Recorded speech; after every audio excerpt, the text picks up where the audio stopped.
এনসিবির নেতারা গ্যাঞ্জাম করার পরে এখন আমরা পরিবহন শ্রমিকরা আমরা রাস্তা ব্লক করে দিচ্ছি। আমরা ওরা অনেক নির্যাতন করতেছে, এই জন্য বন্ধ। গতকাল বিকেলে এনসিপি এক নেতার সঙ্গে ইউনাইটেড পরিবহনের যে সমিতির সঙ্গে যে ঘটনার সৃষ্টি হয়, সেই ঘটনার পর থেকেই ইউনাইটেড কিন্তু বন্ধ করে দেয় এনসিপি নেতারা। এরপরে সন্ধ্যার পর জেলা প্রশাসন সেনাবাহিনী সহ তারা একাধিকবার মীমাংসার জন্য চেষ্টা করেও তারা ব্যর্থ হন।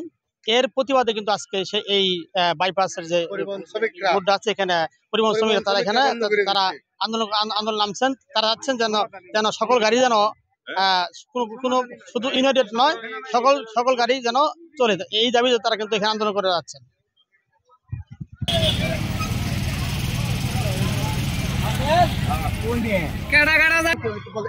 ফুলপুর থেকে আসছিলাম, আমি ঢাকা উত্তর আজমপুর যাব। আইসা দেখি ময়মনসিং ব্রিজ পার হওয়ার পরে বাইপাস আসছে, দেখি অনেক জাম।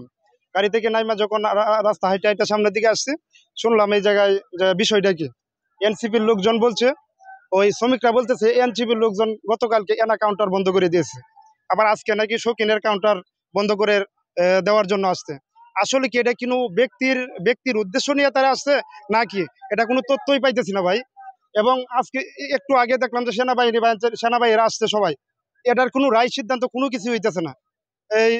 এটার কোনো রায় এবং সিদ্ধান্ত কোন সময় হয়, এই যাত্রীরা অনেক ভোগান্তির ভিতরে আছে, আমরা জনদুর্ভোগ এবং অনেক কষ্ট করতেছি।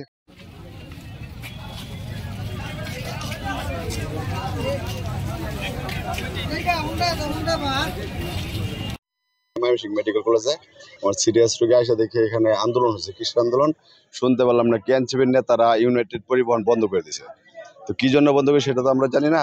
বন্ধ করার পরে আমাদের যারা সাধারণ শ্রমিক আছে বাসে সবাই মিলে এখানে রাস্তা অবরোধ করে দিয়েছে। তো প্রশাসন উচিত, এনসিপি হোক আর যে কোনো দলের হোক, তাদেরকে এখানে বৈশা মীমাংসা করা। আমাদের সাধারণ যাত্রী এবং সাধারণ শ্রমিকরা যারা সবাই হয়রানির শিকার হচ্ছে, বিশেষ করে আমরা যারা শ্রমিকরা আছি সব জায়গাতে হয়রানির শিকার হই। প্রশাসনের দৃষ্টি আকর্ষণ করছি, এটা যেন দীর্ঘ আলোচনার মাধ্যমে সমাধান করে।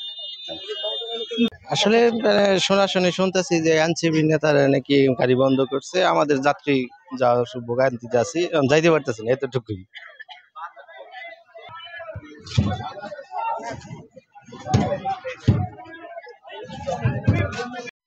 কর্মরত অবস্থায় আছি। তো কালকে একটা দুর্ঘটনা ঘটে, একটা লাইনম্যানের সাথে দুর্ঘটনা হয় যাত্রীদের, যার কারণে ওই লাইনম্যানকে আমরা মারধর করা হয়েছে এবং তাকে পুলিশে সোপর্দ করা হয়েছে। কিন্তু তাদের একটা দাবি যে এখানে আওয়ামী লীগের সাগর হত্যার আসামি প্রধান আমিনুল হক শামীমকে তারা বলে এটা তাদের গাড়িটা বন্ধ করে দিতে চাচ্ছে। কিন্তু কোর্টের লিগ্যাল নোটিশ অনুযায়ী মামলায় এজাহারভুক্ত আসামিতে কোথাও শামীম সাহেবের নাম নেই।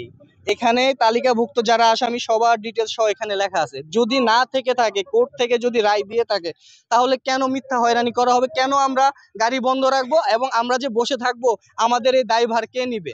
আমাদের তো সংসার আছে।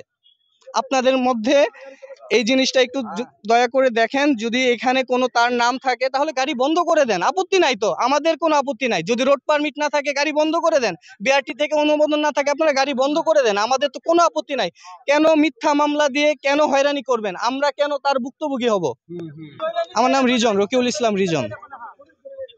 আমি ইউনাইটেডে মাস্টার পদে কর্মরত আছি।